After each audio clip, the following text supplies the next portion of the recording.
What is hi everybody? This is Cody, aka DFS Prodigy. We're here. We're breaking down this upcoming DraftKings NBA slate, March 20th. Before we begin, hit the like, subscribe. The sponsor of today's show is Wanna Parlay. Definitely check them out with your March Madness needs. It's a good app to use to kind of be different on slates. But yeah, this is going to be the DraftKings slate for NBA tomorrow, 50K to first. We got March Madness, like I said, still going on. If you're a wrestling fan, we got SmackDown show that I'm going to be doing tomorrow. So, anyways, yeah, this is the DraftKings NBA 5 game slate. We're gonna go game by game. The cheat sheet on my website will be up with my favorite plays for the slate.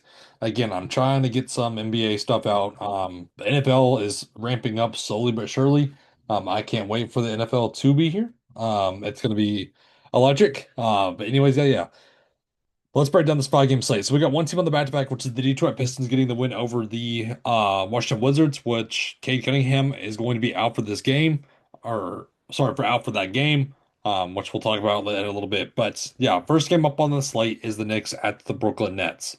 Um, the Knicks are 18 and a half point favorites, and then 215 over under. Let's refresh this to make sure. Yeah, we haven't got odds on the Warriors and Pistons yet. But anyways, Knicks are the biggest favorites. We have Jalen Brunson at 9-5. I love his upside here. One of my favorite plays of the slate against this next Nets team.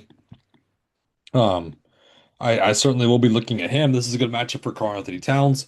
Um, Josh Hart for this game. If we're looking at him, he was going to be out for this game. So again, that's going to bump up the gosh, good Lord. Um, that's going to bump up a little bit of Mikal Bridges, and I want to get some more of possibly Jer.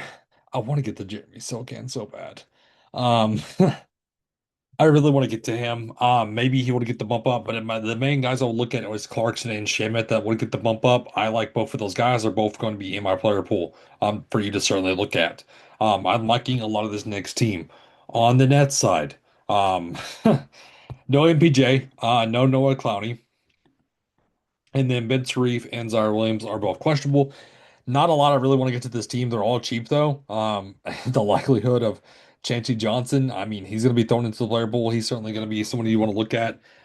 Danny Wolf, with no bigs on this team, really, I'm going to look at him as well. Again, you're gonna have to look at some of this value on this team, even though it's going to be gross. I feel like somebody's going to be on the winner on this team. Um, it's just trying to figure out who is it going to be. Um, Warriors and Pistons. Like, we don't have odds yet, but no Steph, no Moody, no Horford. Pods, it's a tough click at 7-6. It's a super tough click, especially against Detroit. Even without King Cunningham, I really don't want to target teams against this Pistons group. I don't want to pay 6-7 for Guy Santos.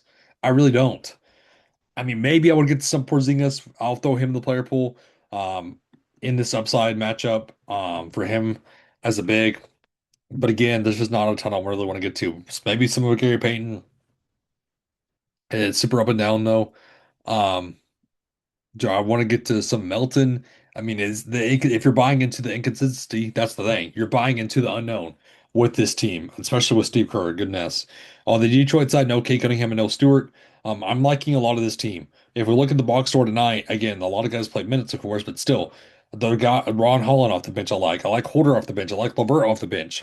I like these guys off the bench. Dennis Jenkins started. I'm playing that narrative. I want to go to him playing 34 minutes. I'll love to see it. I love that. I'm gonna get the Thompson. I'm gonna get the Harris. I'm gonna get the Dunk Man. I'm liking a lot of this team. They're still too cheap. I'm with no Cunningham, the usage rates that are there, obviously. And they're still cheap. They're not priced up enough. Levert's not priced up high enough. Robinson's not priced up high enough at 5-1. Jenkins at 5-5. Again, I like that. Harris up under 7K. I'm liking a lot of this Pistons team. Hawks and the Rockets. So on the Hawks, Jalen Johnson 10-6. Again, you're buying for that 70 bomb. That's what you're buying in for. I like NAW though at 7-1. He's playing super consistent. I like the upside that he brings to the table. I'm not really getting to Okongwu, Daniels, or McCollum. Not really much of them. I'm not really getting to Ricochet either. No Kuminga though, so the usage rate will go up. Obviously, more Jalen Johnson and NAW. Um, but other than that, really don't want to get to these bench pieces. I'd much rather play the values on the Nets, as gross as it sounds, and the Pistons, though. Those are kind of the narratives I'd much rather buy into than this Hawks team. On the Houston side, it's a tough, It's a tough team to break down. Sengun's in a good spot at 8.6. I like that price tag under 9K. KD, I'm much of the just go to Sengun. I'm really I'd rather get to the other Thompson brother. Jabari Smith, I feel like is always the player pool, but again, you're buying for that 30 bomb. That's all you're getting. You're buying for that 30 point output. That's what you're buying. Much of the go to Tari Eason, hoping for the upset at 5.6 on a cheaper price tag. Reed Shepard, again, super up and down. Hard to trust at 6.4. And then the bench units, yeah, I'm not really getting to. Boston, Memphis, I love Jason Tatum at 8.5. I think he's still kind of cheap. If we're gonna get 43 fantasy points out of him, I like it. I like it a lot. But again, be careful because this Memphis team is not gonna keep up. They're not gonna keep up. But I still like Derrick White. I like Pritchard. I love Kata in the spot. Smash spot for Kata. I'm liking a lot of this team. The starters. On the Memphis side. No Morant, Gigi Jackson's questionable, no Meshack. Um, so Javon Small at 5'2" is worth looking at. Ty Jerome might be the odd man out, even though he's been the best player on this team. I don't want to get to him. I much rather just go to value plays and Jalen Wells and Spencer and Rupert and Prosper. I'm much rather just go value than pay off on this Memphis team. And the last game of the slate is the Trailblazers at the Timberwolves on the Portland side. Denny 8.4, I like it. I like the price tag a lot. I don't understand why it went down. I'm playing it though. Um, Klingon, I really like as well. And then Scoot Henderson, maybe at 4.8, you can interest me in. I really don't want to go to the likes of Holiday or Grant or Kamara. But yeah, Henderson was worth looking at that price tag. And then no Anthony Edwards on the Minnesota side.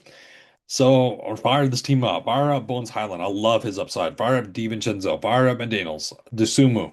Gobert. A lot of this team is going to be in play because there's no AMM, obviously.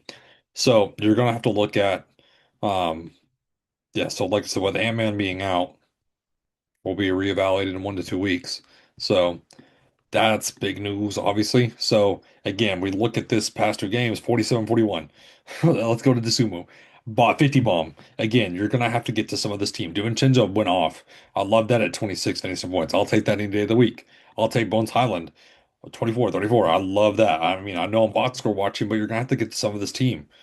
Kyle Anderson, you could throw in the player pool 4 or 5. So, anyways.